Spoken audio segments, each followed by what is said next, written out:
Hi, I'm Chad Boeninger, business librarian for Ohio University Libraries. I make videos like this to demonstrate how to use business research tools for my students at Ohio University and beyond. In this video, I'm going to show you how to use Bizminer to effectively understand the local industry conditions for an industry in a local market. This is a previous recording of a research session that I did for a bunch of business students earlier this week, but no matter your industry, this video can help you better understand the different use cases that you can use Bizminer for and how to use it effectively. So let's get started. For the industries in a local market, let me close some tabs here. We are going to use a database called Bizminer, all right? And so what Bizminer actually allows you to do, there are two different reports, and I've got this under my tips here. There's an industry market profile reports, and there's an industry financial profile, right? And so you can kind of use both if you're looking at understanding like what the local industry is like in an area, okay? So if we're looking at an industry market profile, we can just click Start Searching here and then select our industry. And we are going to hopefully search this thing. I can tell you that Bizminer is one that gives me a fit sometimes in being really, really, really slow. So you kind of have to be not in a hurry when you use it. So the first time I tried this, I searched for candy and I didn't actually do very well with that. So actually I'm going to search for confectionery and see what I get here. So here we have lots of the same things for sugar and confectionery product manufacturing. I've got no idea why it's bringing up that many things. But what I'm looking for is basically this confectionery stores here. All right. So we can look at that.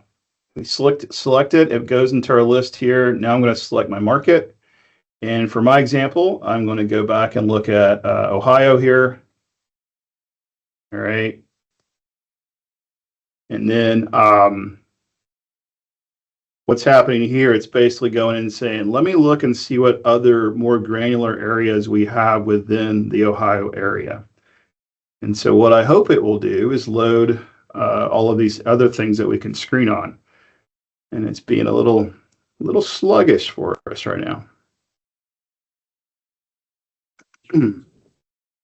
I ended up rebooting the application, logging off and logging back in, and it looks like it's working now. So thanks for running over. Appreciate it.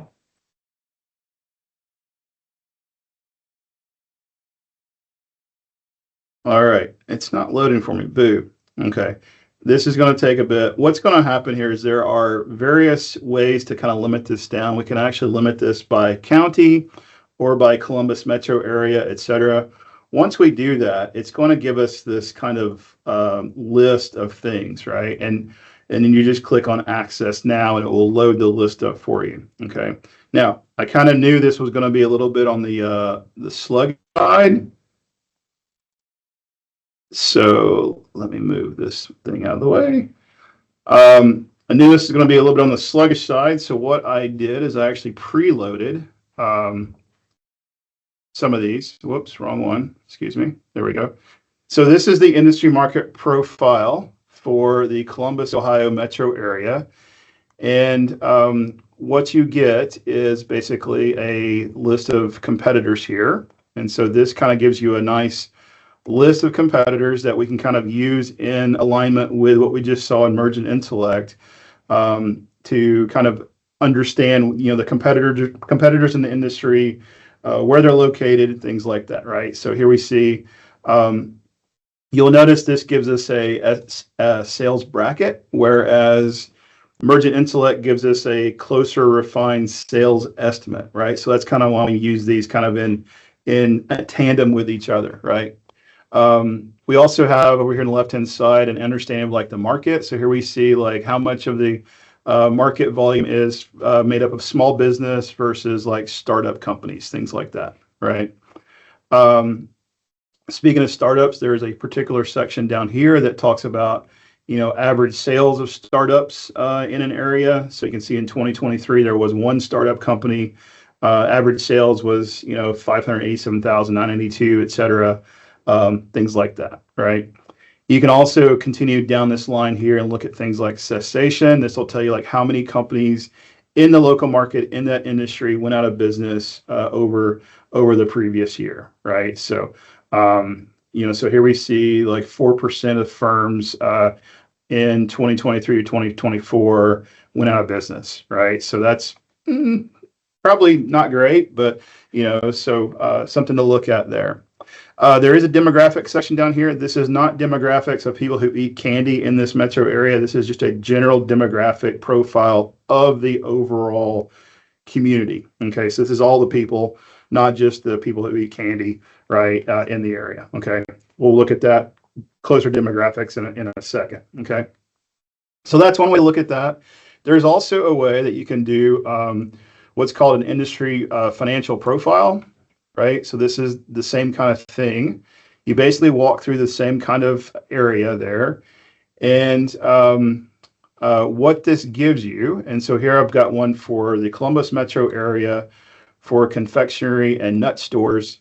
And so here we see this gives us like basically if we're looking at the income statement, let's look at it by dollars. This gives us like the average income statement across the industry within the Columbus, Ohio area. You're looking at business revenue. You're looking at, cost of sales. You're looking at things like, what's the average they spend on salary and wages, things like that. So this is a great way to kind of like benchmark, your potential company against, obvious or against industry averages in a particular region as well. Okay.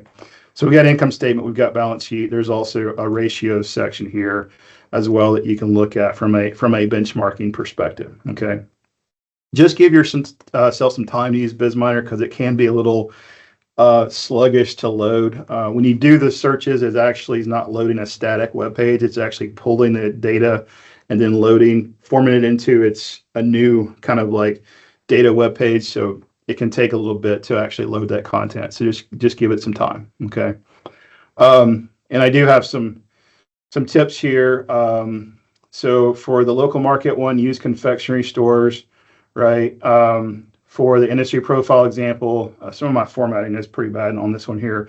Use confectionery and nut stores, right? For whatever reason, confectionery stores didn't work for when I was using the industry financial profile for that. So. And you can use whatever kind of, additional kind of searching that you're looking for. Those are just my examples that I'm working off of here. Hopefully this video helped you better understand how to use this resource effectively, and I wish you the best of luck in your research. Take care.